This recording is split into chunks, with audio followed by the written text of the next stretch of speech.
The night sky over Tel Aviv had finally gone quiet, but few believed the silence would last. For 2 weeks, the region had teetered on the edge of catastrophe. Iran and Israel, longtime adversaries, had collided in one of the most significant escalations of military power in recent memory. It didn't start with an explosion. It began with a signal, intercepted satellite data indicating that Iran had reactivated underground nuclear centrifuges beneath Isfahan. Mossad, already operating within Iranian borders, sent a confidential alert to Israeli leadership. The Prime Minister met with his war cabinet behind closed doors. Within 36 hours, Israeli fighter jets had crossed into Iranian airspace. The strike was swift and exact. Fordow, Natanz, underground bunkers, missile storage sites, and communication centers targeted and reduced to rubble. Iran responded, not with diplomacy or delay, but with direct retaliation.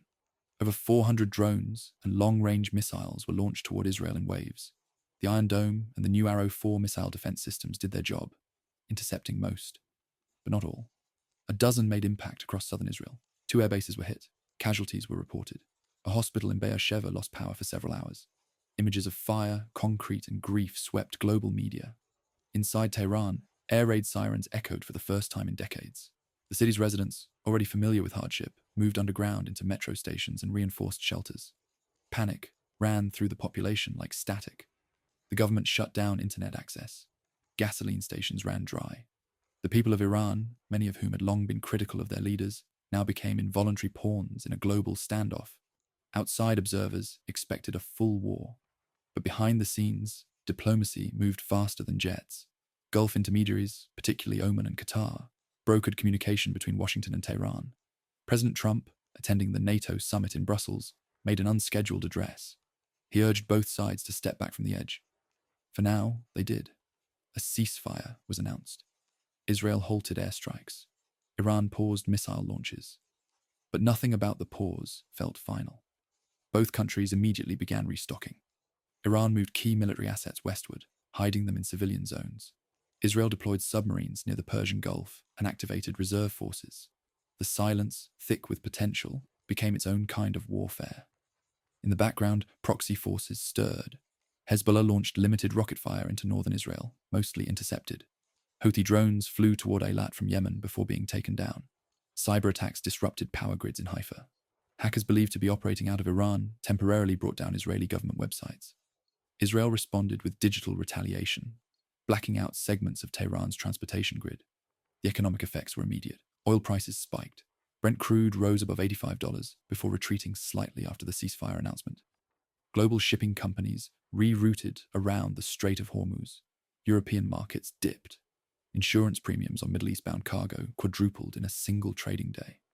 Inside Iran, civil unrest followed closely behind the missile strikes. People protested not just against Israel, but against their own regime's decision to advance nuclear development in secret. The Iranian parliament held an emergency session, publicly condemning the Israeli strikes, but privately expressing concern about the stability of their own leadership. And then came the announcement that rattled every nuclear watchdog. Iran was withdrawing from the Non-Proliferation Treaty, effective immediately.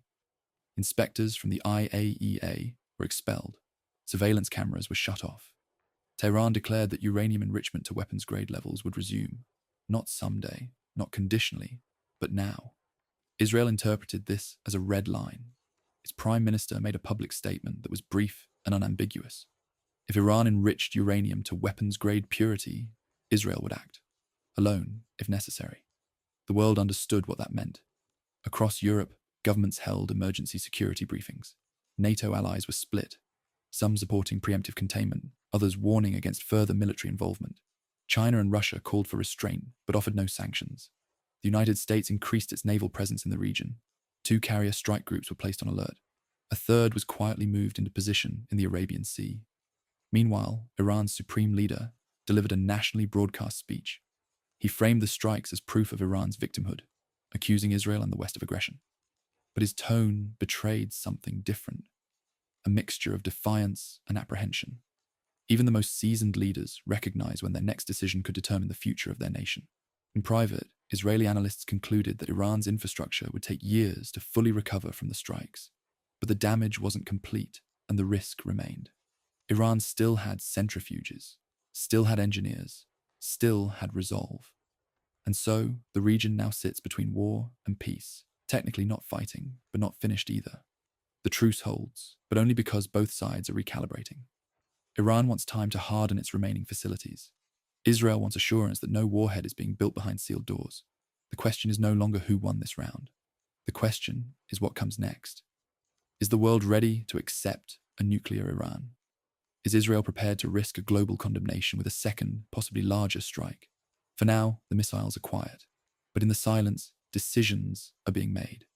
In war rooms, in laboratories, in bunkers, and behind palace doors. The next move could come tomorrow, or next week, or not at all. But no one is under any illusions. The ceasefire may have stopped the shooting. It has not stopped the war.